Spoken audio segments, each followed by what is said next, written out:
कल्याणानां निधानं कलिमलमथनं पावनं पावनानां पाथेयं यन्मुमुक्षो शबदि परपदप्राप्ते प्रस्थितस्य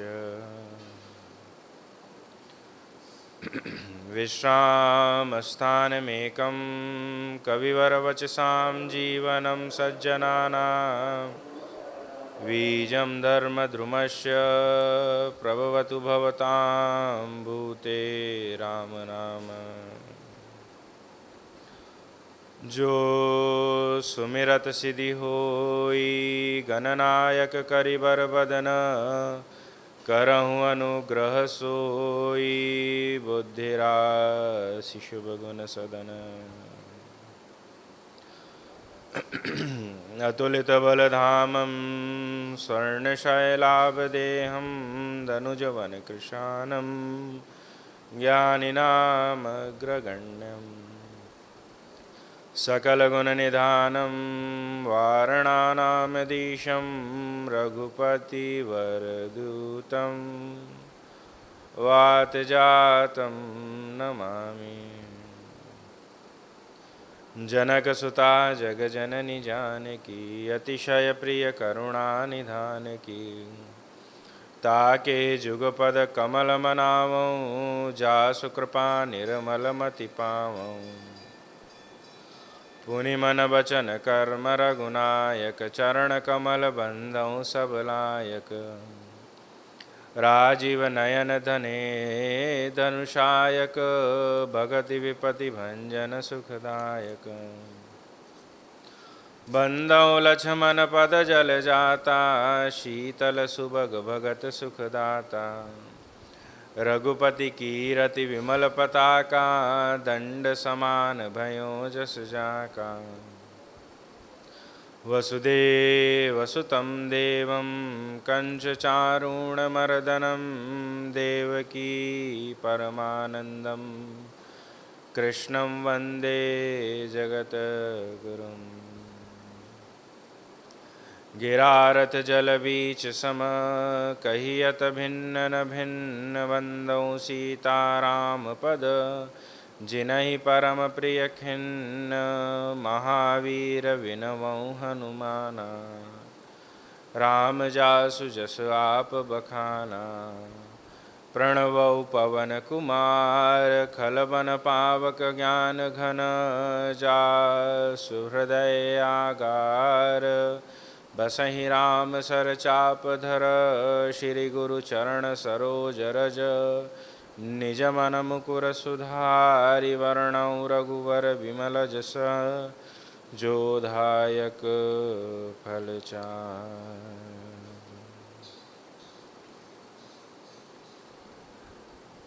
श्री राम जय जय राम। श्री राम जय जय राम। श्री राम जय जय राम। श्री राम जय जय राम। श्री राम जय जय राम। बोलिए सियावर रामचंद्र भगवान की जय। बाल कृष्ण लाल की जय। पवन सुत हनुमान जी महाराज की जय। हर हर महादेव। कली पावना अवतार इसको बंद कर दो दरवाजा। गोस्वामी तुलसीदास जी महाराज के श्री चरणों में नमन करते हुए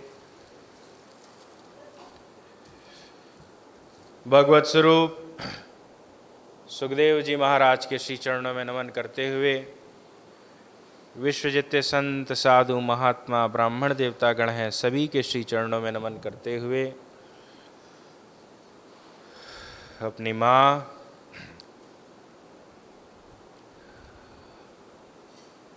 और पिताश्री के श्री चरणों में नमन करते हुए, अपने पूज्य दादाजी के श्री चरणों में नमन करते हुए, अपने पूज्य गुरुदेव भगवान के श्री चरणों में नमन करते हुए, जगत जननी माँ पाराम्बा, भूमि सुता, जनक सुता के इस दिव्य प्रांगण में विगत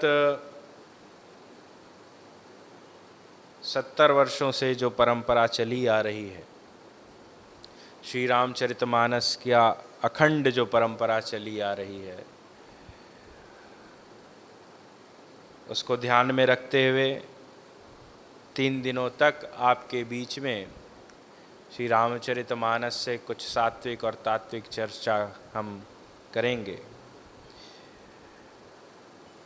विगत 2 वर्षों से पूरा विश्व जिस महामारी से, वैश्विक महामारी से संघर्ष कर रहा है, उसके चलते गत वर्ष भी और इस वर्ष भी श्री राम नवमी के उत्सव पे जो कथा होती थी वो स्थगित ही रही। पिछले वर्ष तो श्री ठाकुर जी की ऐसी अनुकंपा और कृपा कि रामनवमी के शुभ अवसर पे तो आना नहीं हो पाया, पर उसके बाद हम नवंबर के महीने में यहाँ पर आए और ठाकुर जी के पास 1 हफ्ता फिर रहे। तो उस बार तो दर्शने स्पर्शने वादि श्रवणे भाषणे यथा, श्रवण हुआ, दर्शन हुआ, माँ सरजू में स्नान हुआ, बाकी बोलने को नहीं मिला, भाषण नहीं कर पाए, कथा नहीं कह पाए, ऐसा विवेक नहीं बना और ऐसी माँ की भी इच्छा शायद नहीं होगी कि कथा सुने, इसलिए गत वर्ष तो कथा नहीं गा पाए। पर इस वर्ष ऐसी प्रेरणा शुरू से ही थी कि रामनवमी के उत्सव पे चलें और जो परंपरागत से 3 दिनों तक अनुष्ठान चलता है वो करके आए। पर फिर महामारी का जो दूसरा स्वरूप था वह भारतवर्ष में हावी हो गया और उसके कारण इस वर्ष भी कथा पोस्टपोन हुई, स्थगित तो नहीं कहेंगे, पोस्टपोन हुई। फिर हमने अभी गुरु पूर्णिमा के बाद इस कार्यक्रम के विषय में अपने आदित्य भैया से बात किया और उन्होंने कहा नहीं आप आएँ और ज़रूर माँ को कथा सुनाएं। तो इस वर्ष आपके बीच में 1 वर्ष कथा नहीं हुई, बाकी इस वर्ष आपके बीच में फिर पुनः एक बार मानस की चौपाइयों को लेकर के आपके बीच में 3 दिनों तक कुछ सात्विक तात्विक बातें करेंगे। और ये अयोध्या धाम है साहब, और मैं बड़भागी हूँ कि मुझे अवसर मिल जाता है माँ के सानिध्य में बैठ कर के प्रतिवर्ष कुछ न कुछ वाणी पवित्र करने का। शरीर में एक ऊर्जा सी आ जाती है यहाँ पे कथा गा लेने के बाद। तो मन में विचार था कि भगवान शंकर के ऊपर कुछ सात्विक तात्विक चर्चा करें, क्योंकि सावन मास चालू हो चुका है और काशी के भी हैं, तो थोड़ा एक प्रभाव तो भगवान शंकर का हम लोग के ऊपर एक रहता ही है। तो मन तो था कि भगवान शंकर के विषय में बात करें, पर यहाँ आते आते थोड़े थोड़े विचार बदलते चले गए। मन हुआ कि शंकर पे कहें, फिर हमको लगा कि नहीं, शंकर की ही भाषा को आपको थोड़ा सुना दें। उत्तरकांड से जो भगवान शंकर ने हमसे और आपसे बात की है और साधन बताया है कि श्री ठाकुर जी को आप कैसे प्राप्त कर सकते हैं, एक बड़ा सरल और सिंपल सा साधन बताया है। उसमें कोई बहुत कठिन उपासना नहीं है, बहुत कठिन तपस्या नहीं है, बड़े सरल ढंग से श्री ठाकुर जी मिल जाएंगे। भगवान रामचंद्र और माँ जानकी का आपको अनुराग बड़े सरल ढंग से मिल जाएगा। ये भगवान शंकर की वाणी है और भगवान शंकर जैसा कृपालु देवता, उनकी साधना तपस्या भी बहुत कठिन नहीं, व्यक्ति करना चाहे तो सरलता से सहजता से कर सकता है, बहुत सरल हैं, पर लोगों ने उनको कठिन बना दिया। बाकी भगवान शंकर तो जल के चढ़ाए थे यमलोक ते उबार दे, जल चढ़ाने से जो व्यक्ति प्रसन्न हो जाए, चावल के चढ़ाए थे चक्रवर्ती कर देते हैं, चावल के चढ़ाने से ही भगवान शंकर व्यक्ति को चक्रवर्ती सम्राट बनाने की चेष्टा में लग जाते हैं। हम अपने अपने अपने अनुष्ठान से विमुख हो जाते हैं, इस कारण से होता नहीं है। हम पहले ही मन में धारण करके जाते हैं कि हम भगवान शंकर को चावल चढ़ाएंगे तो हो सकता है चक्रवर्ती बन जाए, इस कारण मन में अपेक्षाएं लेके जाते हैं भगवान के पास।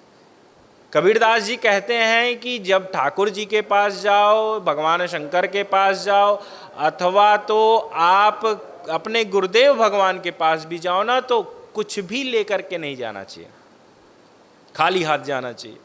यहाँ तक तो ये तक कहते हैं कि हाथों की जो लकीरें हैं ना, वो तक त्याग करके जाना चाहिए। जाए गुरु के द्वार प्राणी, जाए गुरु के द्वार, अरे निजता नीव है प्रेम पिठी का, अखंड अभेद दीवार।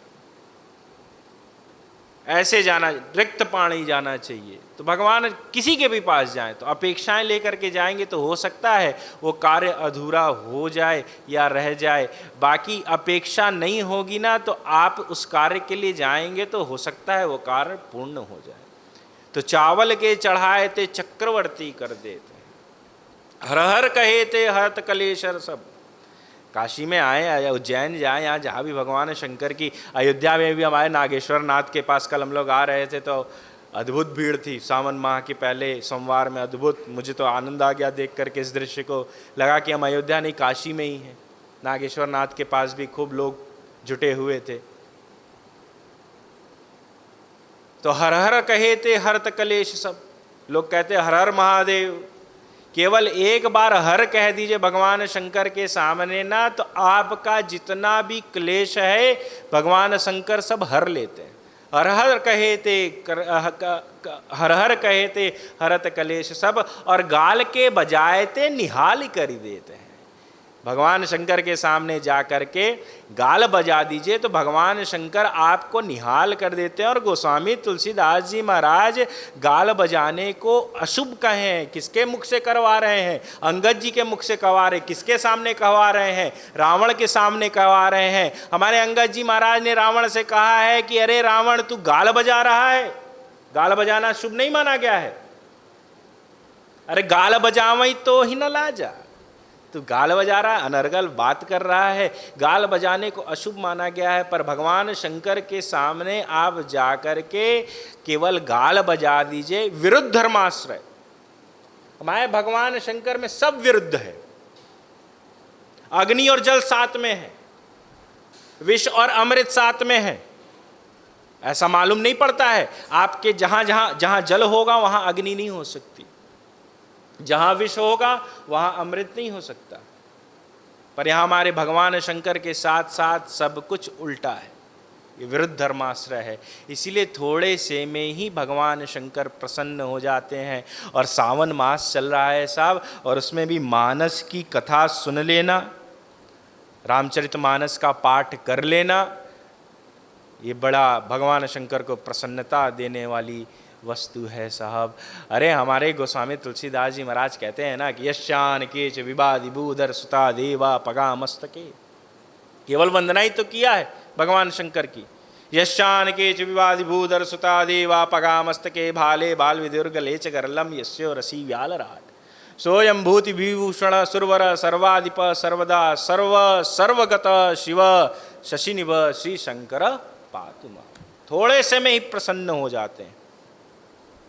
तो कुछ नहीं, 3 दिनों तक हम आप केवल बैठ करके भगवान शंकर को प्रणाम ही कर लेते हैं कि हे महादेव, जैसे आपने सबके ऊपर कृपा की, जो जो आपके शरण में आया सबके ऊपर आपकी दया दृष्टि रही, वैसे आप हमारे ऊपर भी कृपा करो। भगवान शंकर और भगवान रामचंद्र के संबंध में मैं अयोध्या में तो बैठा हूँ, बाकी हमसे अच्छा तो आप जानते होंगे। तुम पुनि राम राम दिन राति, सादर जपऊँ अनंत राति। भगवान शंकर दिन रात राम राम जपने वाले।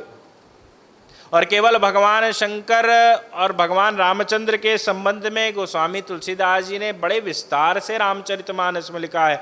जब भगवान रामचंद्र का जन्म हुआ है तो भी भगवान शंकर और कागभूषुंडी जी महाराज अयोध्या पहुंच गए भगवान रामचंद्र के दर्शन के निमित्त मात्र ही चल लेते हैं, चल करके दर्शन कर लेते हैं। जब भगवान रामचंद्र राजगद्दी पे उत्तरकांड में बैठ रहे हैं तब भी भगवान शंकर आए, बार बार बर मांगो हरस देव श्री रंग, अरे पद सरोज अनपायनी भगति सदा सत संग।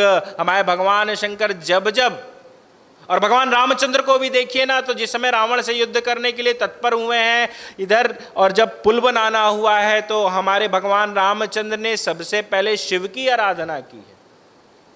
परम रम्य उत्तम यह धरनी, महिमा अमित जाय नहीं बरनी। अरे करियो यहाँ संबुथापना, क्या करेंगे? यहाँ भगवान शंकर की स्थापना करेंगे। जहाँ हम और आप जाते हैं दर्शन करने के लिए रामेश्वरम में, वहाँ की बात गोस्वामी तुलसीदास जी महाराज कर रहे हैं कि पहले पुल बनाने के निर्माण के पहले भगवान शंकर का मंदिर का निर्माण हमारे भगवान रामचंद्र ने किया है। परम रम्य उत्तम यह धरनी, अरे महिमा अमित जाय नहीं बरनी, करियो यहाँ संबुथापना, अरे मोरे हृदय परम कल्पना। भगवान रामचंद्र को भी भगवान शिव से अत्यंत लगाव है, और भगवान शिव तो ईष्ट ही भगवान रामचंद्र को मान करके बैठे। और केवल भगवान रामचंद्र ने ही भगवान शंकर की उपासना नहीं की, हमारे कृष्ण भी द्वापर में जब कृष्ण अवतार में भगवान आए हैं तो भगवान कृष्ण ने भी शंकर की खूब उपासना की है। आप कहोगे महाराज कहाँ से बोल रहे हो? ऐसा मिलता तो नहीं है कि भगवान कृष्ण ने शिव आराधना की, शिव की उपासना की। तो कृष्ण उपनिषद उठा करके पढ़े ना, तो कृष्ण उपनिषद में वर्णन मिलता है कि वंशस्तु भगवान रुद्र, भगवान कृष्ण की जो बंसी है वही शिव की अवतार है। वंशस्तु भगवान रुद्र। और भगवान कृष्ण का बंसी की कितनी अद्भुत सेवा करते हैं। जहाँ सोते हैं, जिस बिस्तर पे सोते हैं उस बिस्तर पे ही तकिए के पास बंसी को रखते हैं। अपने मुख पे, जहाँ पे भगवान को जब बजाना होता है तो अपने मुख पे रख करके उसमें श्वास फूकते हैं। अरे ब्रज जीवन ओढ़न की तकिया, संत कह रहे हैं जिस बिस्तर पे सोते हैं कृष्ण उस बिस्तर पे उस बंसी को रखते हैं। ब्रज जीवन ओढ़न की तकिया, कर फूलन सेज सवारती हो। जिस फूलों की सेज पे भगवान कृष्ण बैठते हैं उसी फूलों की सेज पे बंसी भी बैठती है। ब्रज जीवन ओढ़न की तकिया, कर फूलन सेज सवारती हो। अरे अज शीतल मंद सुगंध, समीर अलकावली पवन डुलावती हो। भगवान रामचंद्र के, भगवान कृष्ण के जो केश हैं, जो बाल हैं ना, वो घुंघराले हैं। और जब भगवान कृष्ण एकदम अपनी मस्ती में आते हैं, अपने स्वरूप में आते हैं, तो अपने सिर को जब हिलाते हैं ना, तो उस केश से जो वायु उत्पन्न होती है वो वायु बंसी को मिलती है। एक ब्रज जीवन ओढ़न की तकिया, कर फूलन सेज सवारती हो। अज शीतल मंद सुगंध, समीर अलकावली पवन डुलावती हो। पद जापद दाम दो करसो, पद चापत दाम दो करसो। आप देखिए, हम लोग अपने पूज्य गुरुदेव भगवान का अथवा तो कोई भी उच्च कोटि का संत हो तो हम उसके सानिध्य में जाते तो हम चेष्टा करते हैं कि उसका चरण सेवा मिल जाए, कैसे भी उसका चरण मिल जाए, उसको हम थोड़े दिन अपने हाथ से दबा लें तो हमको भी आनंद आ जाए और पूज्य गुरुदेव भगवान को भी आनंद आ जाए, उस साधु को भी आनंद हो जाए। हम चेष्टा यही करते हैं। तो सोचिए बंसी कितनी भाग्यशाली है कि भगवान कृष्ण अपने अंगुली से उसकी सेवा कर रहे हैं। पद चापद दाम दो करसो, पैतो मन मोदन मानती हो। अरे इतनो सुख पाई अरी बसुरी, अब हो तो है नींद ना आवती हो। एक ब्रजवासी बोल रहा है कि इतना सुख मिलने के बाद भी बंसी तुमको नींद नहीं आती, जब देखो तब भगवान कृष्ण के होठ पे लगी रहती। और कुछ देर तुम सो लेती तो हम थोड़ा भगवान कृष्ण की साधना कर लेते, उपासना कर लेते। अरे बंसी कवन तप तो कियो, तुमने कौन सी तपस्या की कि रहत गिरधर मुखे लागे कवन गौरस पियो। हमेशा कृष्ण के मुख पे लगी रहती हो, तुमने कौन सी ऐसी तपस्या की है। भगवान शंकर को, और तो सब देव जितने भी हैं सब देव, पर ये महादेव है। शिव महापुराण में वर्णन मिलता है कि केवल एक बार महादेव बोल दीजिए तो भगवान शंकर प्रसन्न हो जाते हैं। केवल एक बार दिन भर में महादेव महादेव महादेव इति कथ्यते। दिन भर जो करते हैं उसकी तो महत्वता बिलगी है, पर एक बार ही केवल महादेव बोल दीजिए तो भगवान शंकर प्रसन्न हो जाते हैं कि महादेव महादेव महादेव इति कथ्यते, एतन मुक्ति नापनोति नाभ्याम शंभूर्ण। एक बार केवल बाबा महादेव बोल दीजिए तो भगवान शंकर प्रसन्न हो जाते हैं। तो एक महात्मा ने पूछा जो दो बचा है उसका क्या? जो दो बचा है उसका क्या? तो कहा भगवान शंकर उस दो के ऋणी हो जाते हैं कि उसने मेरा 2 बार एक्स्ट्रा नाम ले लिया है, 2 बार ज़्यादा नाम ले लिया, तो मैं इसका ऋणी हो गया। और जो जीवन पर्यंत महादेव महादेव महादेव करता, उसकी साधना, उसके ऊपर कितनी कृपा महादेव की होगी। तो उस महादेव की बात, उस महादेव की जो साधना उपासना का ढंग है, जो गोस्वामी तुलसीदास जी महाराज अपने रामचरितमानस के उत्तरकांड में वर्णन करते हैं, उसी की कुछ सात्विक तात्विक चर्चा हम आपके बीच में करने जा रहे हैं। उत्तरकांड में महादेव भगवान शंकर हमसे और आपसे 5 साधन बता रहे हैं। ठाकुर को प्राप्त करने का, राघवेंद्र सरकार को प्राप्त करने का, अथवा तो जो कोई को भी आप अपना इष्ट मानते हैं उसको पाने का 5 साधन बता रहे हैं, 5 सीढ़ी। यदि आप इसको कर लें तो आप अपने जीवन में किसी भी महापुरुष को, किसी भी ठाकुर को अपने हृदय में उतार सकते हैं। तो क्या है?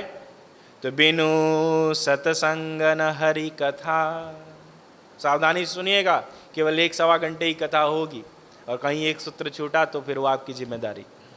बिनु सतसंग न हरि कथा, तरते बिनु मोहन भाग। अरे मोह गए बिनु राम पद, होई न दृढ़ अनुराग। मिलहि न रघुपति बिनु अनुरागा। किए जोग तप ज्ञान विरागा।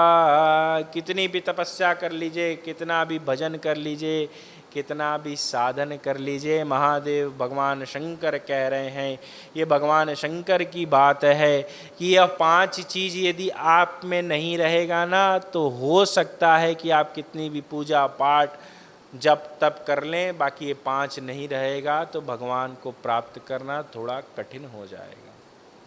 क्या बोल रहे हैं? ये 5 चीज़ क्या है? तो सत्संग, पहला संत का संग हो, सत्संग हो। दूसरा बिनु सत्संग न हरि कथा। दूसरा कथा को बता रहे हैं कि भगवान की कथा यदि आप नित्य सुनते हैं, किसके मुख से सुनते हैं इसकी प्रधानता नहीं है, किसी के भी मुख से सुने,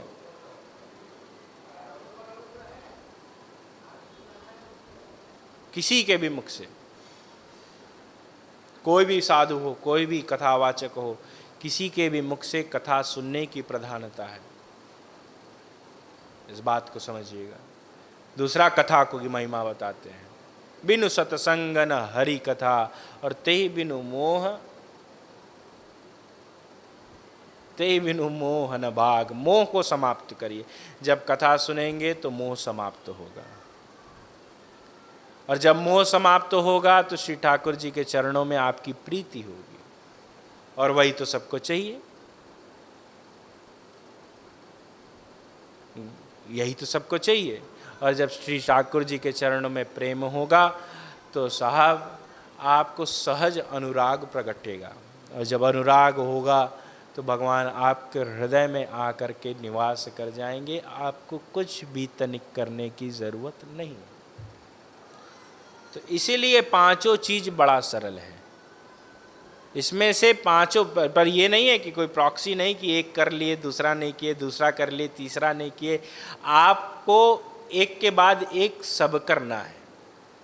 एक सीढ़ी चढ़ लिया और 5वीं पे चढ़ना, तो 4 डाक थोड़ी ना सकते हैं, 4 पे और चढ़ेंगे तब ना आप 5वीं पे पहुंचेंगे। और 5 सरल है, कोई कठिन नहीं है। अनुराग यानी प्रेम, सरल भाषा में समझे तो गोस्वामी तुलसीदास जी ने विशेषण विलग कर दिया पर्यायवाची में, पर अनुराग का एक सिंपल और सीधा अर्थ होता है प्रेम। और हर ग्रंथों में प्रेम की भाषा का ही वर्णन मिलता है, चाहे आप श्रीमद् भागवत पढ़ लें, चाहे श्री महापुराण पढ़ लें, श्री रामचरितमानस पढ़ लें, अथवा तो वाल्मीकि रामायण पढ़ लें, मूल में प्रवेश करेंगे तो प्रेम की चर्चा ही होती है।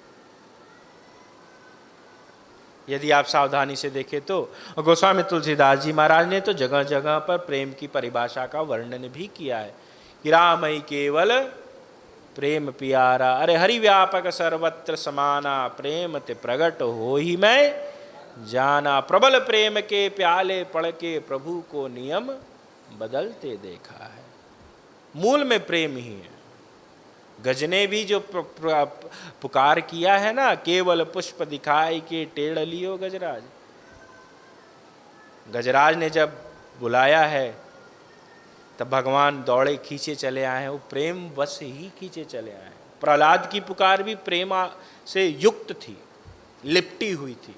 भगवान अपने को रोक नहीं पाए। तो मूल प्रेम है और प्रेम से ही श्री ठाकुर जी प्रगटते हैं।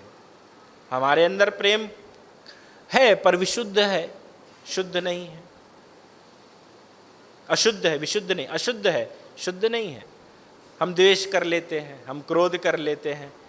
वाल्मीकि कहते हैं ना, अपने अयोध्या कांड में जब भगवान रामचंद्र के सामने थोड़ी वार्तालाप हुई है तो वाल्मीकि जी यही कहते हैं ना भगवान रामचंद्र से कि आप प्रेम स्वरूप हो, आपको व्यक्ति अपने हृदय में धारण करना चाहता है, पर जो 13 चीज है उसको अपने हृदय से निकालना भी नहीं चाहता।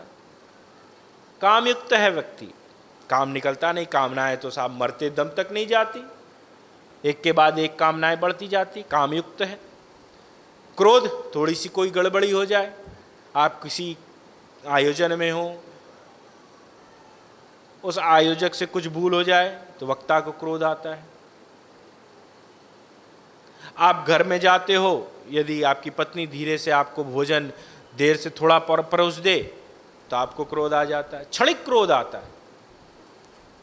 आप रास्ते चलते जा रहे हो, कोई आपके गाड़ी में ठोकर दे दे या आपको घूर दे, आपको क्रोध आ जाता है। और जितना आपके अंदर क्रोध है उतना आप श्री ठाकुर जी से दूर होते जा रहे हो। भगवान के रामचरितमानस के यहाँ पे मैं अयोध्या में बैठ करके जानकी जी की गोद में बैठ करके कथा गा रहा हूँ। आप मानस में हमें बड़े कम स्थान हैं ऐसे जहाँ भगवान रामचंद्र को क्रोध आया है। क्रोध है ही नहीं।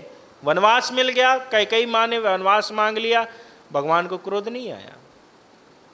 भगवान को उसकी प्रसन्नता हुई कि माँ ने मुझे तो वनराज बना दिया, वन का राजा बना दिया। कौशल्या जी से तो यही कहा कि अयोध्या का राज तो बड़ा सीमित था, माँ ने तो मुझे वन का राजा बना दिया। क्रोध नहीं आया। परशुराम जी के सामने संवाद चल रहा है जनकपुर में। परशुराम जी कड़े कड़े शब्दों में भगवान रामचंद्र से बात कर रहे हैं और अपना नाम भी जब बता रहे हैं तो कह रहे हैं कि मेरा नाम लघु है, आप तो मेरे से हमेशा श्रेष्ठ हो, आपका नाम मेरे से बड़ा है। परशुराम आपका नाम है, मेरा नाम तो राम है। देखिए कितनी सरलता से भगवान बात कर रहे हैं। क्रोध नहीं है। क्रोध हमको केवल सुंदरकांड में एक जगह दिखता है, विनय न मानत जलधि जड़ गए 3 दिन बीत। विनम्रता किसी के सामने पेश करिए साहब, और वो विनम्रता को भी न समझे तो एक क्षण के बाद श्री ठाकुर जी को क्रोध आ गया तो हम तो जड़ हैं साहब, जीव हैं, हम पूर्ण थोड़ी ना है, हम अपूर्ण है। पूर्ण हो जाए तो श्री ठाकुर जी का स्वरूप आ जाएगा हमारे में। एक जगह मिलता है कि साहब कि भगवान हाथ जोड़ करके विनती कर रहे हैं, विनती करते करते करते 3 दिन बीत गया और समुद्र कुछ नहीं बोल रहा है। तब भगवान को लगा यार मैं विनय कर रहा हूं उसके बाद भी ये जड़ है, ये कुछ बोल नहीं रहा। विनय न मानत जलधि जड़, अरे गए 3 दिन बैद बोले राम सकोप तब, भाई बिन हो ही न प्रीत। तब क्रोध आया। सुग्रीव के अनुष्ठान में देख लीजिए, सुग्रीव जिस समय भगवान से वादा किया है, भगवान ने यही कहा कि संतत धरो मोर मम काजू, मेरे कार्य को मत भूलना सुग्रीव। जिस कार्य के लिए मैंने तुमको तुम्हारा राज्य सौंप दिया, नारी सौंप दी, सब कुछ दे दिया, केवल मेरी जानकी के चक्कर में मैंने इतना काम किया है, तो जानकी की खोज को भूलना मत। इस अचल राज पे तुम राज करो पर मेरे कार्य को याद रखना। मैं चातुर्मास करने जा रहा हूं और जहां चातुर्मास पूर्ण हुआ है सुग्रीव वही है, कामयुक्त तो हो गए हैं, कामनाएं बढ़ती चलेगी। राजा का तो तरीका यही होता है, सब कुछ भूल गए कि भगवान के कार्य को करना है, जानकी जी की खोज करना है, सब भूल गए। तो भी भगवान रामचंद्र को क्षणिक, जिसको कहा जाए क्षणिक क्रोध आया। जैसे ही क्रोध आया ना, भगवान को अपना स्वभाव याद आ गया। तो मेरा स्वभाव नहीं है, और मैंने तो उसको अपना मित्र बनाया है, और मित्र के ऊपर तो क्रोध करना नहीं चाहिए। उस समय हमारे भगवान रामचंद्र ने को क्रोध तो आया, पर भगवान रामचंद्र तुरंत समझाए हैं। लक्ष्मण जी प्रसन्न हुए कि चलो कम से कम भगवान रामचंद्र को पहली बार मेरी अदा में बोलने का मन तो किया। हाँ, लक्ष्मण जी को लग रहा है कि वो तो दुष्ट था ही, मैं पहले दिन से जान रहा था, भगवान के कार्य को भी भूल गया, और भगवान ने जो संकल्प किया है कि कल मारेंगे, कल मारना यानी कल कभी आता नहीं है। लक्ष्मण जी ने यही कहा कि आपके पिताजी ने कहा था कि कल युवराज बनाएंगे, कल राजगद्दी देंगे, युवराज से उसको राजा बनाएंगे, काल युवराजु, कल उसको राजा बनाएंगे। तो 14 वर्ष के लिए घसक गया महाराज, आज कहो अभी जाते हैं, अभी मार के आते हैं। तब भगवान रामचंद्र ने कहा, तब अनुजई समझावा रघुपति करुणासी, भय दिखाऊं ले आऊं, अरे तात सका सुग्रीव। भगवान को लगा अरे मेरी बात को ये गंभीरता से ले लिया लक्ष्मण, और ये जाएगा तो मार के ही आएगा, शेषावतार है, तो क्रोध आता नहीं। और हम लोग के अंदर तो साहब थोड़ी सी सामने वाला गलती कर दे तो क्रोध है, तुरंत क्रोध आता है। तो काम क्रोध मद से भरे हुए हैं। हम कहाँ कहाँ मद है, इस पे चर्चा करें तो 5 दिन चला जाएगा, तो मैं केवल सूत्र दे रहा हूं। काम क्रोध मद मान थोड़ा भी आपके सम्मान में कहीं गलती हो जाए, कोई आपको बुलाए और दरवाजे पे ही माला ना पहनाए, स्वागत करने के लिए कोई ना आवे, तो तुरंत आपके मान को ठेस लगेगा। अरे हम तो ये हैं, हम तो महामंडलेश्वर हैं, हम तो काशी से आए हैं, यहाँ कोई हमसे मिलने नहीं आया, कथा में संख्या नहीं हुई, तुरंत मान पे चोट लगता है। और मान है क्या? यह अहंकार है। और रावण को भी मान का ही सबसे बड़ा अहंकार था, इसीलिए उसका सर्वनाश हुआ। हम भी मान के चक्कर में ही पड़े रहते हैं। काम क्रोध मद मान न मोह कहाँ फंसा है? धंधे में फंसा है, पत्नी में फंसा है, पुत्र में फंसा है, पुत्री में फंसा है, अर्थ में फंसा है। मोह कहाँ फंसा है? रोग, हमारे गोस्वामी तुलसीदास जी महाराज कहते हैं, काम क्रोध और लोभ बस गिरा सख्त दुख रोग। आजकल लोगों को कितने कितने रोग हो रहे हैं, कारण क्या है मैं ज्यादा विस्तार नहीं करूं। अभी रोग ही तो चल रहा है, कोविड क्या है? ये रोग ही है, और हमारे आपके ही चलते हैं। हम लोग किसी को दोष नहीं दे सकते। हमारे जीने की शैली बदल गई थी, हम अपने नेचर से निकल करके आधुनिकता की तरफ बढ़ रहे थे।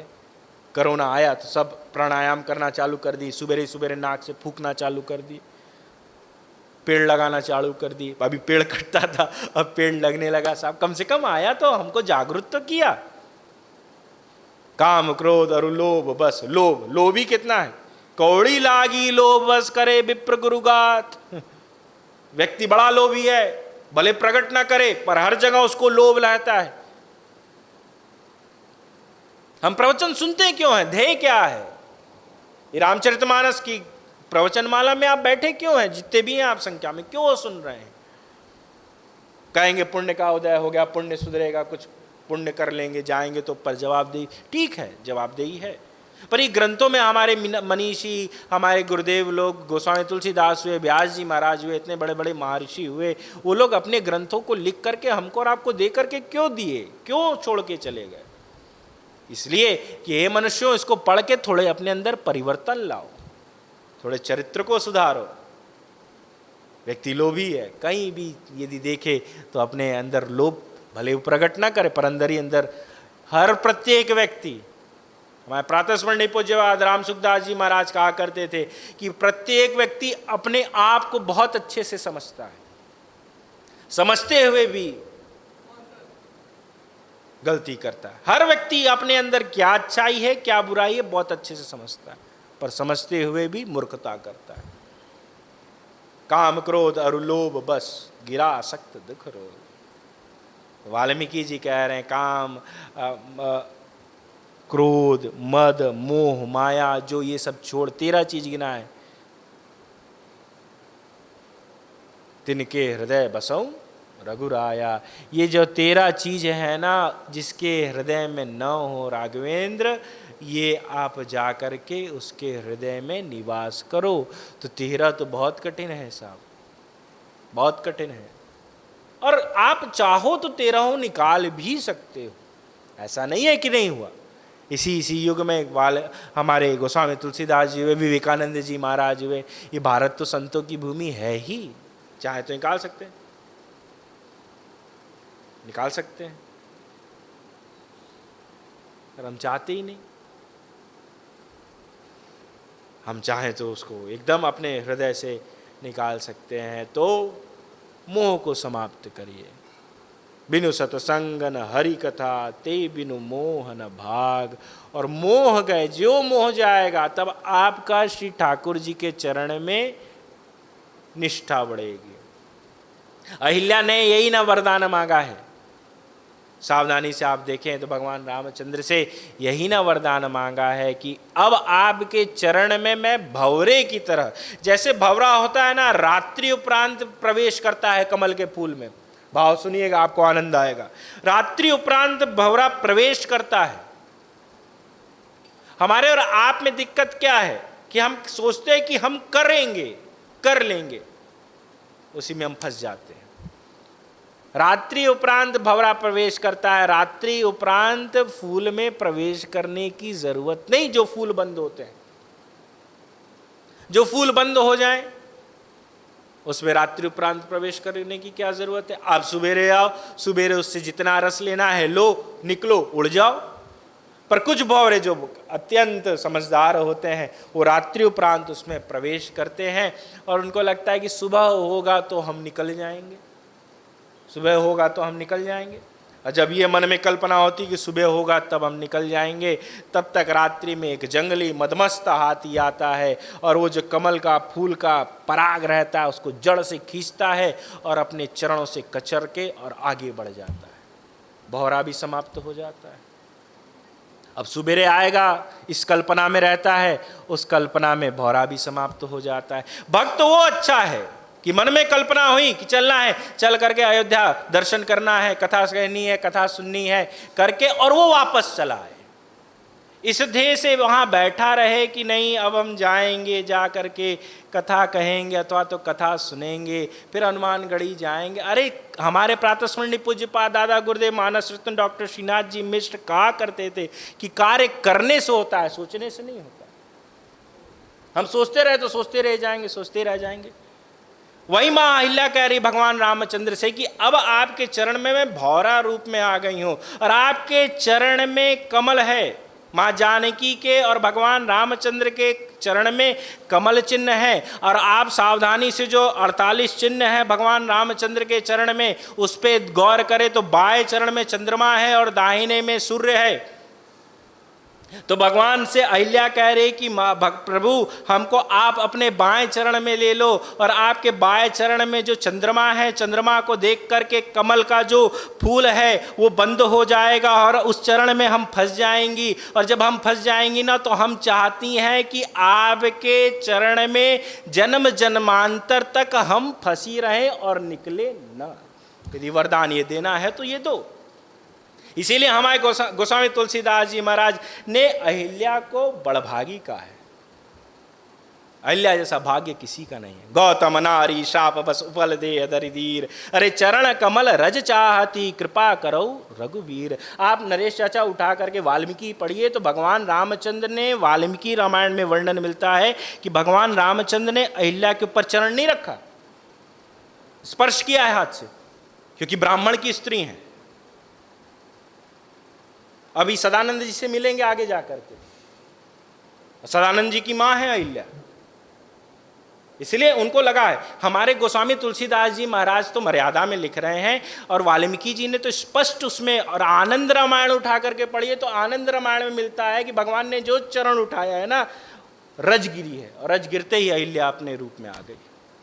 इसलिए गोस्वामी जी भी लिख रहे हैं चरण एकदम रखा नहीं। गौतम नारी श्राप बस उपल देह दरिदीर, और चरण कमल रज चाहती। रज की महिमा किशोरे तेरे चरणन की रज पाऊं, अरे बैठ रहा कुंजन के कोने श्याम राधिका गाऊं, किशोरी तेरे चरणन की रज पाऊं। रहीम के पास एक भक्त गया, और उसने कहा कि महाराज आपसे मिलने आ रहे थे, और आ रहे थे ना तो रास्ते में देखा कि एक गजराज चल रहे थे, और वो गजराज जो है ना धूल उड़ाते हुए अपने सिर पे चल रहे थे। हाथी को देखिए तो मस्ती में रहता है, तो अपने पूंछ से, अपने सूंड से धूल उड़ाते हुए चलता है। तो उस समय रहीम से पूछा कि महाराज इसका क्या कारण है? धूल उड़ावत शीश पर कर रहीम के ही काज, उस रज को उड़ाते हुए क्यों चल रहा है महाराज, इसका उत्तर दो। तब रहीम हंसे हैं, और हंस करके बड़े प्रेम से उसको उत्तर दिए हैं कि जा रज से मुनि पत्नी तड़ी त खोजत गजराज। जिस रज से मुनि की पत्नी तर गई, वही गजराज भी खोज रहा है कि कहीं वह रज हमारे ऊपर भी पड़ जाए ना, तो हम भी इस भवसागर से तर जाएंगे। साहब रज की ये महत्वता है। तो प्रेम जब आपका चरण में निष्ठा बनेगी, चाहे आप अपने गुरु चरणारविंद में निष्ठा बना लें, चाहे राघवेंद्र के चरण में निष्ठा बना ले, अथवा तो कहीं भी आपकी चरण में निष्ठा, साधु के चरण में निष्ठा हो, संत के चरण में निष्ठा हो, निष्ठा हो पर प्रबल हो। और सावधानी से देखिए तो केवट संवाद यदि आप उठाएं तो केवट ने केवल चरण के ऊपर ही आक्रमण किया है कि हमको आपसे मतलब नहीं, आपके यश से मतलब नहीं, आपकी समृद्धि से मतलब नहीं, आप ईश्वर हो हमको उससे भी मतलब नहीं, हमको आपके चरण से मतलब है। मांगी नावन केवट आना कहीं तुम्हार मरम मैं जाना चरण कमल रच। शुरुआत में ही उसने कहा कि चरण कमल रच कहूँ सब कहीं, मानुष करहीं मोर कछु आई, अरे छुअत सिलावई नारी सुहाई, पाहन तेन काट कट नाई, तरनो मुनि घरनी हो जाई, अरे बाट पड़े मोरि ना उड़ाई, ए प्रतिपालो सब परिवारू, नहीं जानत कछु और कबारू, जो पर पार अवसगा चाहूँ, तो मोहि पद पदम पखारण, पद चरण गोस्वामी जी ने बार बार कहा। पकारन कहो पद कमल धोई चढ़ाई, नावन नाथ उतराई, कहो मोहि राम राव और आनंद सर सपति सब साची, कहो बरुतीर मारो लखन पै जब लग न पाए पखारी हो, तब लग्न तुलसीदास नाथ उतार पार उतारी हो। यदि आप इस संवाद को उठा के पढ़ें तो गोस्वामी तुलसीदास जी ने बड़े बड़े विशेषण दिए हैं, बड़े बड़े विशेषण चरण के ऊपर। सुनि केवट के बैन प्रेम लपेटे, अटपटे अर बियसे करुणा ऐन चितई जानकी, लखन तन अरे कृपा सिंधु बोले मुस्काई, अरे सोई करते तब नाव न जाई, बेज्ञान जल पाए पखारू, होत विलंब उतारई पारू, अरे जासु नाम सुमिरत एक बारा, और उतरे नर भव सिंधु अपारा, सोई कृपाल केवट ही नहीं हो रहा, जे ही जग के तेहु पगहु ते थोड़ा। आप केवट संवाद उठा के पढ़े तो ना उसने ऐश्वर्य मांगा है, ना संपत्ति मांगा है। हमारे आपके आगे ठाकुर जी यदि आ जाएं, भगवान आ जाएं, तो पहले कहेंगे बैंक बैलेंस ठीक कर दो, हमारी दरिद्रता ठीक कर दो। सावन मास चलो तो ना, ये तो एक चटनी चटा दें आप लोग के। भगवान शंकर के पास एक भगत ने उपासना की, साधना की भगवान शंकर की, और थोड़े में ही सब प्रसन्न होते हैं, होने वाले देवता हैं। आंख से सूर था, दलिद्र परिवार का था, बहुत गरीबी थी साहब। उसको किसी ने कह दिया कि बाबा की तपस्या करो, बाबा बड़े जल्दी प्रसन्न होते हैं। बस कहाँ जाओ। उसने भगवान शंकर की तपस्या की, भगवान शंकर प्रसन्न हुए, और जब प्रसन्न हुए तो सामने आए तो उसने भगवान शंकर को देखा तो कहा आप कौन हो? तो कहा हम भगवान शंकर हैं। तो कहा अच्छा आप ही शंकर हो? कहा हाँ। तो कहा मेरे तो नेत्र नहीं है, मैंने तो आपको महसूस करके आपसे बात किया, मुझे लगा कोई आया है तो मैं बात किया। तो कहा नहीं हम ही बाबा हैं। हाँ। कहा अच्छा तो क्या वरदान चाहिए? तो देखा मांगने वाले भी एक से एक होते हैं। तो उस समय उसने अब, और भगवान शंकर ने एक टर्म लगा दिया कि एक ही वरदान देंगे, एक ही वरदान मांगना है, ज़्यादा हमसे मत मांगना। अब यदि वो कह दे कि मेरा नेत्र वापस कर दो तो हम दुनिया देख लें, तो क्या मतलब तपस्या करने की। अब यदि वो कह दे कि मुझे एक किसी शहर का राजा बना दो, तो जब नेत्री नहीं है तो राजा बन के क्या करोगे। कह दे विवाह करा दो, नेत्र नहीं है क्या फायदा है। तो उसने बड़ी चालाकी की, बनारसी था तो उसने बड़ी चालाकी की, उसने कहा महादेव से कि मैं एक ही वरदान मांगूंगा आपसे, आप दोगे? कहाँ देंगे? दे कद भयंकर नाम शिव शंकर, नाश करते हैं फिर भी नाथ कहलाते हैं। अरे मेरे को तुम जानते, मैं महादेव हूं, बोल। अरे जेकर बाबा विश्वनाथ अनाथ कैसे हो ही हो, बोलो तुमको चाहिए क्या, बोलो एक पर एक। कहा ठीक है मांग रहे। कहा बोलो। तो उस समय कहा कि हम चाहते हैं कि मेरा पुत्र जो है वो सोने की सिंहासन पे बैठे और हम उसको राजा बनना देखना चाहते। बाबा जी भी सुने, जब महादेव सुने तो भौचक्का हो गया, उनको लगा ये तो गुरु निकला। हाँ, जब नेत्र होगा तब ना वो देखेगा, और सोने के सिंहासन, तो सोने के सिंहासन पे तो राजा ही बैठता है, और ये अपने लड़के को राजा बनना देखना चाहता, मतलब स्वयं राजा बनना चाहता है। तो मांगने वाले भी एक से एक हैं साहब, बड़े बुद्धि लगा करके मांगते हैं, पर केवट ने ऐसा कुछ नहीं मांगा है। अरे फिरती बार मोह जो देवा, इतना संतोषी कौन भगत होगा हो? कौन होगा जो कह रहा है कि हमको आप लौटते समय दीजिएगा, अभी मुझे कोई चीज की जरूरत नहीं है। अरे मन मुदित उतारी, माँ जानकी जी को लगा, जिस समय उस पार गए हैं भगवान रामचंद्र, माँ जानकी को लगा कि अरे केवट को भगवान को कुछ देने की इच्छा हो रही है, अरे कोई आ जाए। जैसे हम ही कथा बोल रहे हैं, अब भाई हम लोग तो चारण भाट हैं, हम लोग की इतनी ऊंची स्थिति नहीं, हम प्रचार करते हैं हम लोग भगवान की, और ताव से दक्षिणा लेते हैं, कथा कहते हैं। चारण भाट भी है, तो अयोध्या में पहले घूमते थे, रात्रि में आकर के भगवान रामचंद्र को समाचार देते थे कि यहाँ पे ये कार्य गलत हो रहा है, यहाँ पे ये कार्य गलत हो रहा है, यहाँ पे ये चीज़ की कमी है। तो भगवान जब तक चारण भाटों से मिलते नहीं थे तब तक भोजन नहीं करते थे, और फिर उनको मासिक शुल्क दिया जाता था। तो हम लोग भी यही है, भगवान का प्रचार करते हैं आप लोग के आगे, और जो अर्थ मिलता है उससे अपने घर परिवार को चलाते हैं, यही करते हैं। तो कोई बड़ा अधिकारी आकर के कथा बैठ करके सुने और सुन करके चला जाए, आप खाली आए और एक ठो माला पहना दे। हम नरेश चाचा तो बहुत लोगों के साथ घूमते भी हैं, बैठते भी हैं, और कुछ यहाँ पे लिफाफा न चढ़ाए। तो इस माला से क्या होगा? रंग बिरंगे फूल जगत के जितने दे के बाले, आज तो ये सुंदर लग रहा है और ये कल काला हो जाएगा। कच्चा रंग सभी का निकला, सभी पड़ गए काले, काला हो जाएगा। ये किस काम का?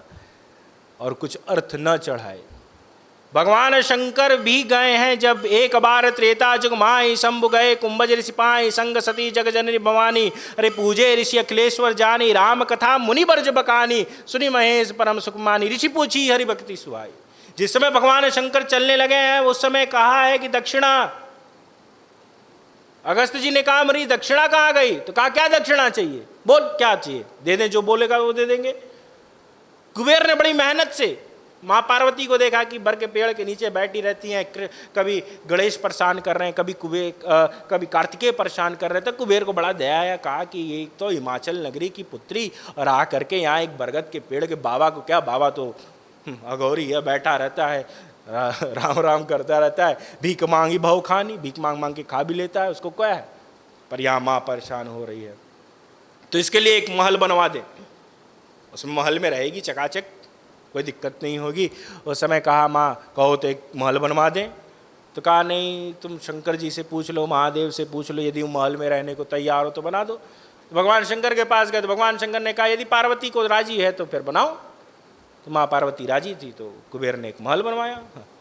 महल बन गया तो माँ पार्वती ने कहा महल बन गया, पर इसका जब तक गृह पूजन नहीं हो जाएगा तब तक हम इसमें प्रवेश नहीं करेंगे। तो भगवान शंकर ने कहा फिर हमारे यहाँ गृह प्रवेश का पूजन कौन कराने आएगा, हमसे बड़ा ज्ञानी कौन?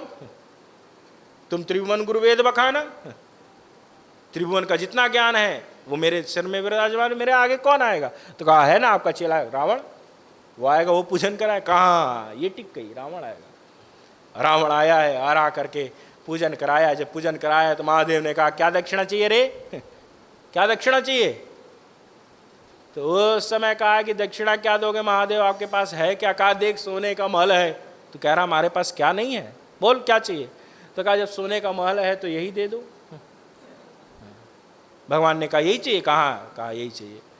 तो भगवान शंकर ने सहज रूप से उसको दे दिया। कहा ले, कुबेर वहीं बैठे बैठे माथा पकड़ लिया कि मैंने और विश्वकर्मा ने कैसे मेहनत कर करके इस महल का निर्माण किया, और आशुतोष तो अवगढ़दानी है ही, वो खट से दे दिए। कुबेर ने हाथ जोड़ा मार पार्वती से, कहा माँ तुम्हारा कभी भी घर नहीं बन सकता, क्योंकि तुम्हारा जो पति है ना वो अवगढ़दानी है, जो मांगा सो दिया। इसी समय महादेव प्रसन्न हुए उसके वरदान मांगने से, और उसको वरदान दिया है कि जा तू राजा बन जाएगा, तेरा पुत्र सिंहासन पे बैठ जाएगा। तो यदि कोई आए और आकर के कुछ न दे, वैसे शास्त्र प्रमाण है कि कुछ देना चाहिए, सुनने के बाद जो यथाशक्ति। लवकुश ने जिस समय प्रथम कथा कही है ना वाल्मीकि जी को पढ़ाने के बाद, जब रामायण पढ़ लिए वाल्मीकि जी को लगा कथा तो हमने लिख दी पर इसका प्रचार कौन करेगा, तब माँ जानकी ने कहा कि मेरे गर्भ में 2 पुत्र पल रहे हैं, जब उनका जन्म होगा ना गुरुदेव तो यही राम कथा का प्रचार करेंगे। तो प्रथम राम कथा जो है वो वाल्मीकि जी के आश्रम में रखी गई, और आसपास के चित्रकूट बांदा जितने भी लोग थे, जितने भी महापुरुष बांदा चित्रकूट के प्रयागराज के आसपास के जितने ऋषि महर्षि थे, सबका निमंत्रण भेजा गया। अयोध्या तक निमंत्रण गया है, और जिस समय अयोध्या में निमंत्रण गया है उस समय भगवान रामचंद्र के पास निमंत्रण गया तो शत्रुघ्न जी को सौंपा गया कि जाओ लवकुश की पहली कथा है, जाकर के श्रवण करके आओ। कथा का मंच तैयार हुआ है। लवकुश जिस समय कथा के मंच पर बैठे हैं, गुरुदेव भगवान सामने बैठ गए, ऋषि महर्षि उनको घेर करके बैठ गए, माँ जानकी एक कोने में आंचल से सर ढक करके बैठी हैं, और जिस समय लवकुश कथा गाने के लिए तत्पर हुए, कल्याणानाम निदानम कलिमलमथनम पावनम पावनानाम पातेयम यन्मुक्षो शबदि पर पद प्राप्ते प्रस्थितस्य, अरे विश्राम स्थान में एकम कलिमलमथनाम जीवनम सज्जनानाम बीजम धर्मधुमस्य प्रभुवतो भवताम भूते राम नामम। उसी समय जिस समय मंगलाचरण करने लगे हैं तब तक सूर्य के पास एक बुडोल जैसा धूल युक्त सूर्य की लालिमा को छेड़ने लगा है, घेरने लगा है। उस समय माँ जानकी ने जिस समय सूर्य को देखा, सूर्यवंशानुचित एकु लवकुश है तो सूर्यवंशी ही, भले ऋषि के यहाँ जन्मे हैं तो क्या हुआ, गर्भ से जो जन्मे हैं वो राम के पुत्र ही हैं। और जिस समय श्लोकों का ऋचाओं का बोलना चालू किए हैं लवकुश, उसी समय सूर्य के पास एक बुडोल जैसा धूल युक्त उठा है, और जहाँ जानकी जी की नजर गई है उस समय जानकी जी को लगा जिस समय रघुवंशियों का रथ चलता था तो उस समय ऐसा दृश्य हुआ करता था, ये क्या हो रहा है। इन्होंने कथा चालू की और सूर्य के पास ऐसे धूल जैसा बुडोल आ रहा है, और जो माँ जानकी की दृष्टि रास्ते की तरफ गई है, और जब रास्ते की तरफ गई है ना तो देखा है कि घोड़ों की आवाज आ रही है। उस घोड़ों की आवाज को सुनते सुनते माँ की दृष्टि रथ के ऊपर गई है, और जब रथ के ऊपर गई है रथ आकर के आश्रम पे रुका है, और रुकते मान ही वहां से हमारे उनका क्या नाम है शत्रुघ्न जी उतरे हैं। और जिस समय शत्रुघ्न जी उतरे हैं उतरते ही माँ जानकी को देखा है, वहीं से नेत्र को प्रणाम हुआ है। जानकी जी को आकर के प्रणाम किया है शत्रुघ्न जी, और जिस समय शत्रुघ्न जी ने प्रणाम किया है साहब, माँ जानकी ने इशारा किया कि गुरुदेव भगवान वहाँ बैठे हुए हैं, जा करके उनको प्रणाम को। गुरुदेव को प्रणाम करते ही गुरुदेव भगवान प्रसन्न हो गए कि इतना बड़ा अनुष्ठान तो मैंने कर दिया था, पर मुझे लग रहा था कि यजमान कहाँ से मिलेगा। यजमान खुद ही चल के चला आया कथा में। उस समय सुदर्शन हमारे शत्रुघ्न जी से कहा है बैठ जाइए, वहीं बैठ जाइए। हाँ,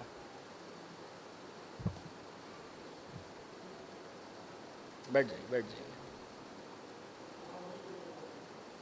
उसी समय शत्रुघ्न जी से हमारे गुरुदेव ने कहा है कि शत्रुघ्न इस 9 दिवसीय अनुष्ठान का यजमान मैं तुम्हें बनाता हूँ। और जब कथा पूर्ण हुई है, लवकुश ने कथा को विराम किया है, उस समय सबने दक्षिणा स्वरूप कुछ न कुछ दिया है। कर्म कांडी गया है, और जा करके शत्रुघ्न से कहा, लवकुश से कहा है कि मैं तुम्हें क्या दूं, मैं क्या दूं तुम्हें, मैंने तो ऐसा मेरे पास अर्थ तो है नहीं, मैं तुम्हें क्या दूं। उस समय अपना कमंडल उठाया है, और कमंडल में जो जल भरा था वो लवकुश को दे दिया। कहा इससे इस कमंडल से मैंने कितने कितने पुरुषचरण किए हैं, कितने कितने अनुष्ठान किए, ये कमंडल मैं तुम्हें दक्षिणा के स्वरूप में देता हूं।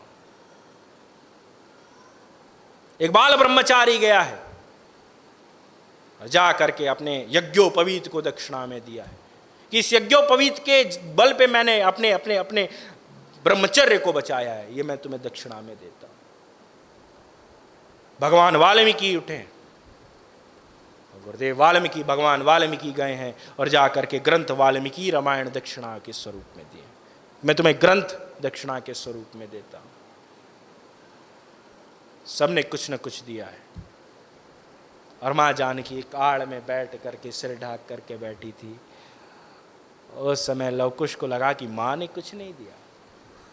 दोनों व्यासपीठ को प्रणाम करके क्षणिक माँ के पास गए, तुरंत जाके दंडवत प्रणाम किया है।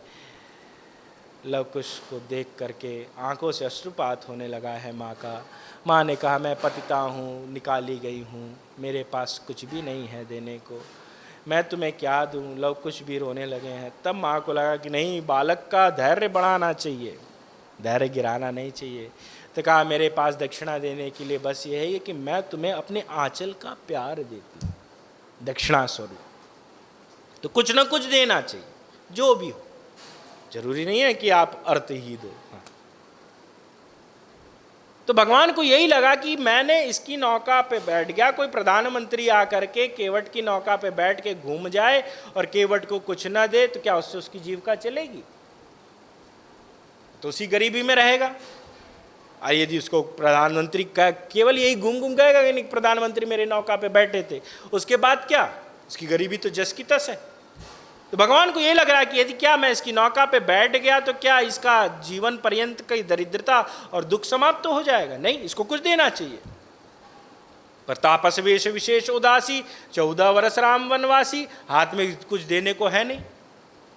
जानकी जी के मन में हुआ कि प्रभु को देने की इच्छा है, तो कुछ देने की इच्छा है तो क्या दें? तब जानकी जी ने अंगूठी उठाई है, सिय ही की पिय जान निहारी। जानकी जी ने भगवान के हृदय की गति को समझा है और मन मुदरी मन मुदित उतारी। महापुरुष कहते हैं कि जो जानकी जी अंगूठी पहनी थी, उस अंगूठी का नाम चिंतामणि है। त्रैलोक्य की संपत्ति उस अंगूठी में है, और यदि उस केवट को दे देते तो केवट जो है त्रैलोक्य का अधिकारी हो जाता। पर केवट केवट है साहब, हमको और आपको एक प्रेरणा दे रहा है कि ठाकुर आए तो ये सब लौकिक वस्तु नहीं। जैसे कागभूषुंडी ने कहा ना, कागभूषुंडी जी के सामने भगवान ने यही कहा ना कि जो जो मांगना है मांग लो। कागभूषुंडी मांगवर अति प्रसन्न मोहिम जानी, महिमा अधिक अपर निधि मोक्ष सकल गुनि खानी। अरे ज्ञान विवेक विरति विज्ञाना, मुनि दुर्लभ जय जय जग जाना। आज दीन मोहि संशय नाही, मुझे संशय एकदम नहीं, तुमको जो मुनियों को दुर्लभ है मैं वो देने को तैयार हूं। कागभूषुंडी ने कहा, सब तो गिना दिए सरकार, बाकी जो भक्ति देनी चाहिए वो तो बात ही नहीं कर रहे हो। भगवान को लगता है यदि मैं अपनी भक्ति दे दूंगा तो भगत का जूता उठाना पड़ेगा, इसीलिए हमको संपत्ति दे देते हैं, ऐश्वर्य दे देते हैं, सब कुछ दे देते हैं, पर अपनी भक्ति नहीं देना चाहते। और हमको और आपको लीड करने वाला इस युग में केवट ही है, कुछ पढ़ा लिखा नहीं है। गोस्वामी जी कहते केवट की जात कछु वेद न पढ़ाई है, कोई पढ़ा लिखा नहीं, पर भगवान के सामने ऐसे प्रस्तुत हो रहा है कि मुझे इस अंगूठी से क्या, आपकी संगति हो गई, अब मैं जीवन पर्यंत वियोग में जीऊंगा। और वियोग में आनंद है, याद में आनंद है, संगति तो कुछ क्षण की है। किसी महापुरुष के साथ आप बैठे हैं, 1 घंटे बैठ गए, 2 घंटे बैठ गए, 3 घंटे बैठ गए, 9 दिन की कथा में बैठ गए, फिर जब वो चला जाए अपने देश तो स्मरण मात्र ही रह जाता है। वियोग में जो आनंद है, संयोग में आनंद नहीं। संयोग तो कुछ क्षण का है, पर वियोग में स्मरण में बने रहते हैं। ये किसने कहा है? मैं अपने मन की बात नहीं कह रहा हूं, ये ब्रज की गोपियों ने कहा है। ये ब्रज की जितनी भी गोपियां हैं किससे कह रही? उद्धव जी से कह रही हैं कि मैं वियोग में खुश हूं, मैं कृष्ण को स्मरण करती रहती हूं, याद करती रहती हूं, उसकी कथाओं को सुनती रहती हूं। गोरस तो घर घर बिकता है लेकिन वो मनुहार नहीं है। अरे उद्धव जब से हरि से बिछुड़े जीवन में कछु सार नहीं है। अरे आखिर में जो सदा रहते, अब उनकी कान कहानी सुनो कर, अब उनकी कथाओं को सुनना पड़ता, अब उनकी कहानियों को, और हमको बड़ा इससे संबल है, हमको आनंद है और हम इससे प्रसन्न है। रुद्ध सुस्वरम राजन कृष्ण दर्शन लालसा। एक लालसा बनी रहे। अच्छा, आप किसी चीज की इच्छा हो और उस इच्छा की जब तक पूर्ति नहीं होती तब तक छटपट रहता है, तब तक छटपट रहता है, तब तक घबराहट रहती है, तब तक मिलने की व्याकुलता रहती है। और जो संयोग मिलता है, जो आप जिससे मिलने की तड़प है, लालसा है, तड़पे बिन बालम मोर जिया, अरे दिन नहीं चैन रात नहीं निंदिया, कबीरदास जी महाराज कह रहे हैं, व्यक्ति तड़पता रहता है। आप आज कनक भवन जाना है, आप अयोध्या के नहीं हो, आप बाहर से आओ, कहीं काशी से आओ, मथुरा से आओ, अन्यथा देश के किसी कोने से आओ, जब तक आप श्री ठाकुर जी के दर्शन नहीं किए रहते हैं जो भगत हैं, तब तक उनके अंदर तड़प रहती कि अरे नहीं मेरा दर्शन हो जाए, मेरा दर्शन हो जाए। जब तक अयोध्या धाम ना पहुंचे तब तक एक तड़प रहती है कि मेरा अयोध्या पहुंच जाए, अयोध्या धाम में दर्शन हो जाए, अयोध्या की रज मिल जाए। और जो मिलती है तो समाप्त, दो आतुरता खत्म, संयोग हो गया। पर जब तक वियोग रहता है तो वियोग में आनंद है कि संयोग में? वही कह रही है गोपी कि रुदु सुस्वरम राजन, कृष्ण को याद करके कम से कम हमारे नेत्रों से अश्रुपात तो हो रहा है। जब तक है नहीं सामने तब तक आंसू गिर रहा, सामने आएगा तो केवल नेत्र से नेत्र मिलेंगे। अरे लाल दृष्टि पड़ी जब ते पिया नाम सुने असुआ जरियाए, अरे प्रेम सकी मद की मखियां फिर जाए सो फिर हाथ ना आए। अरे कागज तो करते न उठे कर कापति लेखनी कौन उठावे, अरे मूरत श्री रघुनंदन की लिखते न बने लगते बनी आवे। जब श्री ठाकुर जी के सामने भगत खड़ा होता है ना तो नेत्र से नेत्र मिल जाते हैं और फिर आंसू गिरे कि ना, महापुरुष है तो गिर सकता है, पर हम जैसे जीव, साधारण जीवों का आंसू गिरना कठिन है। पर हाँ, जब तक याद रहती है कि हाँ अयोध्या चलना है, कनक भवन जाना है, उस आंगन में बैठना है, जानकी महल चलना है, जानकी महल में ठाकुर जी का दर्शन करना है, रामनवमी कितनी तड़प होती है साहब। आप तो अयोध्या के तो आपको नहीं समझ में आएगा। काशीवासियों को महादेव की महत्वता का ज्ञान नहीं, गंगा की महत्वता का ज्ञान नहीं, जो जिस तीर्थ में रहता है उसको उस तीर्थ का ज्ञान नहीं होता है। पर हाँ, जो दूर रहता है, 2 वर्षों से आना नहीं हो पाता है रामनवमी पे, पर ठाकुर जी बुला लेते हैं किसी और माह में, पर जब नहीं आना होता तो अंदर से एक तड़प रहती है। राघवेंद्र की आरती तो होती है पर हाथ घूमता नहीं है साहब काशी में। एक तड़प, एक लालसा रहती कि नहीं अयोध्या चले, उस उत्सव में बैठे हैं, राघव भैया का पद्य नहीं सुनने को मिलता है, आज कथा विराम हो रही तब आ रहे हैं। ये तो बाद में सलट लेंगे इनसे हम। तड़प, वही कबीरदास जी कह रहे हैं कि तड़प हो, दिन नहीं चैन रात नहीं नींदिया, दिन में भी चैन ना हो, रात में नींद ना आए। अरे तड़प तड़प के भोर, अरे कहत कबीर सुनो भाई साधु, साईं बेदर्दी जुल्म किया। जब तक जुल्म ना हो जाए तब तक भक्ति में रस नहीं आता है साहब। केवट चाहता तो ऐश्वर्य ले लेता, पर उसको लग रहा है कि नहीं, जो संयोग हुआ है, इस संयोग मात्र से मेरा जीवन पार हो जाएगा। अरे नाथ आज मैं का ही न पावा, ये वही बोल सकता है, हम आप नहीं, पुण्य व्यक्ति नहीं बोल सकता, ये वही बोल सकता है। मुझे क्या नहीं मिला, इस संसार का जो सुख था वो आप मुझे देख करके जा रहे, मेरी दरिद्रता समाप्त तो हो गई। क्या कुछ दिया है? क्या कुछ नहीं दिया, काली चरण का रज दिया। और महात्मा, साधु, भगत यही चाहते हैं कि चरण का रज मिल जाए, और रज मिल जाए उसको मैं अपने सिर पे धारण कर लूं, और धारण कर लूं तो जीवन पवित्र हो जाए, पूर्ण हो जाए। अरे नाथ आज मैं का ही न पावा, मिटे दोष दुख दारिद दावा। हृदय में जो मांगने की इच्छा थी ना, जो अग्नि प्रज्वलित हुई थी, आपके सहयोग से वो तक बुझ गई। अब मुझे कुछ नहीं चाहिए सरकार, और आपकी देने की इच्छा जागृत है, मैं जान रहा हूं। थोड़े देर के संयोग में मुझे ये मालूम होगा कि आपकी देने की इच्छा है। अच्छा देना, पर फिरती बार मोहि जो देवा। आते समय फिर संयोग हो जाएगा, कुछ देर मुलाकात हो जाएगी, कुछ बात हो जाएगी, नजर ने नजर से मुलाकात कर ली। क्या राघव भैया, कुछ उसने बात कर ली, कुछ हमने बात कर ली, आते वक्त फिर मिल लेना, फिर दुआ सलाम हो जाएगा सरकार। पर भगवान आए हैं तो सीधे सिंहबेरपुर में पुष्पक उतरा है, केवट से नहीं मिल पाए हैं। पर भगवान भी राघवेंद्र ऐसे थोड़ी ना राघवेंद्र हैं। अस स्वभाव कहीं सुनहु न देखो, के खगेश रघुपति सम लेखो। अरे शिव जब पूज्य चरण रघुराई, मोह पर कृपा परम मृदुलाई। हमारे काकभूषुंडी जी कह रहे हैं कि इतने इतने अवतारों को मैंने देखा है, पर राघवेंद्र जैसा अवतार न हुआ न होगा, जिसका प्रभाव भी अलौकिक है और जिसका स्वभाव भी अलौकिक है। वाल्मीकि में वर्णन मिलता है, रावण से युद्ध करते करते करते करते रावण शाम का 4 बज रहा था, सूर्य अस्त नहीं हुआ है, एकदम पस्त हो गया है रणभूमि में। रणभूमि में पस्त हो गया। भगवान ने अपने धनुष के ऊपर बाण चढ़ा लिया था। जब देखा है रावण पस्त हो गया है, राघवेंद्र ने बाण को वापस रखा है।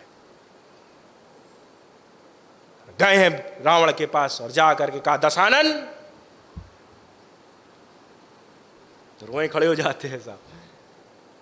आपको देख करके ऐसा लग रहा है कि आप युद्ध करने की स्थिति में नहीं हैं, अभी सूर्यास्त नहीं हुआ है, पर मैं एक वीर हूं, आप भी एक वीर हो। जाओ आराम करो, कल फिर जब सूर्योदय होगा तो युद्ध किया जाएगा। हाथ बढ़ाया है रावण ने, भगवान रामचंद्र का हाथ पकड़ा है और पकड़ के खड़ा हुआ है और खड़ा होकर के कहा है कि राघवेंद्र, मैं युद्ध तो कभी का हार चुका हूं, केवल औपचारिकता बाकी रह गई है। भगवान ने कहा कि राजन, मैं आपकी बात समझा नहीं। कहा, राघवेंद्र, आपने अपने स्वभाव से मुझे कभी का पराजित कर चुका है। आपने अपने स्वभाव से मेरे जैसे वीर को कभी, अब तो केवल औपचारिकता रह गई है, अब प्रभाव से पराजित करने की बारी रह गई है। वो मैं जानता हूं कि उसमें भी आप विजयी हो जाएंगे। केवट कहता है कि आना, दे जाना। भगवान को याद है केवट ने मांगा है, तो आप उत्तरकांड में जब पढ़ी, जब सबका विदाई किए हैं, तो निषाद राज का जब विदाई कर रहे हैं ना, तो भूषण भसन प्रसाद, प्रसाद किसके लिए है? राजा है इसलिए तुमको भूषण वचन दे दिए, जाओ तुम इसको धारण कर लेना। पर मेरा एक भगत मिला था जाते समय अयोध्या कांड, मैं जब जा रहा था, प्रथम मिलन हुआ है जब अयोध्या का छोड़ करके और मैं वनवास के लिए गंगा पार किया हूँ, जो पहला भक्त मिला है मेरा केवट, उसने मुझसे प्रसाद मांगा था, ये प्रसाद उसको दे देना, सिर धरी ले। तो उसके में अनुराग है। विपिन गवन केवट अनुराग, ये चारों पांचों सीढ़ी पार किया हुआ है केवट। जरूरी नहीं है कि ये पोथी पढ़ पढ़ के आप बैठो तब आपको राघवेंद्र मिलेंगे। क्षमा करिएगा, एक बालक हूं पर पूरे भरोसे के साथ बोलता हूं, जरूरी नहीं है कि आप ब्रह्म ज्ञानी हो तभी आपको राघवेंद्र मिलेंगे। एक त्रिभुवन का गुरु हमको और आपको समझा रहा है, केवल संत का संग कर लो, कथा सुन लो, मोह को छोड़ दो, चरण में अनुराग हो जाए, प्रेम प्रज्वलित हो जाए, राघवेंद्र तुम्हारे आगे कहोगे तो आकर के तुम्हारे आंगन में नृत्य करेंगे। ठुमक चलत रामचंद्र बाजत पैजनिया। माताओं में कौन सा ज्ञान होता है? ये हमारे घर की जो माताएं होती हैं उनमें कौन सा ज्ञान होता है? कोई ज्ञान नहीं होता, पर अपने विवेक से, अपनी सरलता से, अपनी सहजता से पूजा करती हैं और हमसे ज्यादा कृपा पात्र होती हैं। हम बुद्धि लगाते हैं, कहीं ना कहीं तो हम बुद्धि लगाते हैं। तो ये 5 चीज है साहब, इसकी और सात्विक तात्विक चर्चा कल करेंगे। आप समय का ध्यान रखिएगा। ठीक 9 बजे कथा आरंभ होगी और 10 सवा 10 बजे तक कथा को 10-20 तक विराम करेंगे, क्योंकि ठाकुर जी कथा सुनते हैं, 10:30 बजे मंदिर खुलता है, आरती होती है। आप समय का ख्याल रखिएगा। आज की कथा को विराम करें, उससे पूर्व 1-2 मिनट के लिए हरि नाम संकीर्तन भाव से। हरे राम राम राम सीता राम राम राम,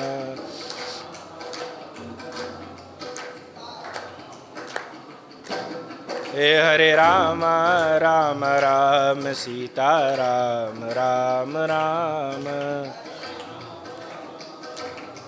भाव से हरे राम राम राम सीता राम राम राम।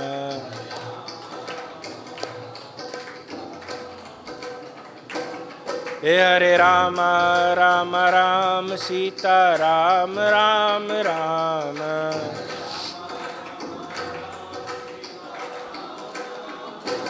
हरे राम राम राम सीता राम राम राम।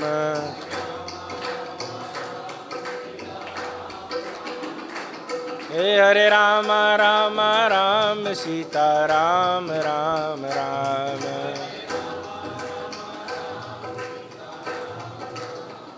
हे हरे राम राम राम सीता राम राम राम।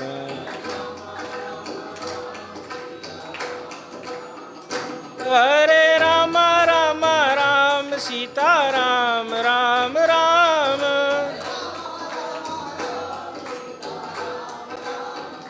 हरे राम राम राम सीता राम राम राम।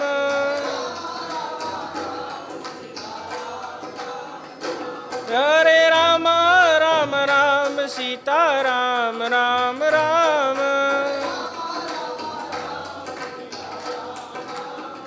हरे राम राम राम सीता राम राम राम। हरे राम राम राम सीता राम राम राम।